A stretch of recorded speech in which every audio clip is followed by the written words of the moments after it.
आज पाइथन में हम लिस्ट क्रिएट करते हैं। मैं इसको लिस्ट का नाम देखिए बड़ी ब्रैकेट डाल देता हूँ। लिस्ट में हमेशा बड़ी ब्रैकेट यूज़ करते हैं, उसके अंदर डबल क्वाटेशन में नेम लिख लेता हूँ। कामा से हम अलग करते हैं चीज़ों को और प्रिंट करते हैं। प्रिंट में पहले मैं लिस्ट का नाम लिखूँगा और आप देख सकते हैं कि ये लिस्ट हमारी प्रिंट हो चुकी है। इसके बाद मैं F1 एक नाम दे देता हूँ और इसको मैं इनपुट देता हूँ। इनपुट हम इस्तेमाल करते हैं यूज़र से कोई चीज़ इनपुट लेने के लिए। तो मैं डबल क्वाटेशन के अंदर लिख लेता हूँ inter your first fruit name. अब मैं F2 लिख लेता हूँ। F2 के आगे मैं एक और इनपुट का इस्तेमाल करता हूँ और इसके अंदर मैं लिख लेता हूँ व्हाट अबाउट सेकंड फ्रूट। ठीक हो गया।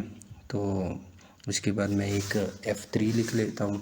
इसके आगे भी मैं एक इनपुट का इस्तेमाल कर लेता हूँ और इसमें मैं लिख लेता हूँ do you have any third one.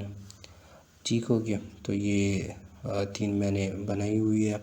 अब मैं फ्रूट का नाम इसको देता हूँ। लिस्ट का नाम मैं फ्रूट रख लेता हूँ, फ्रूट्स में रख लेता हूँ।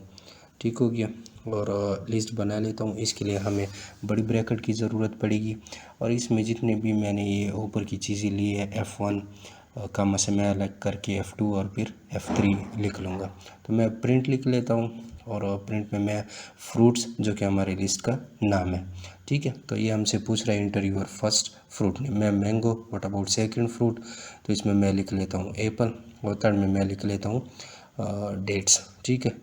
तो मैं जैसे इंटर कर लेता हूँ तो ये हमारी एक लिस्ट आ चुकी है। तो इस तरह हम एक लिस्ट क्रिएट करते हैं पाइथन को इस्तेमाल करने में। ठीक है।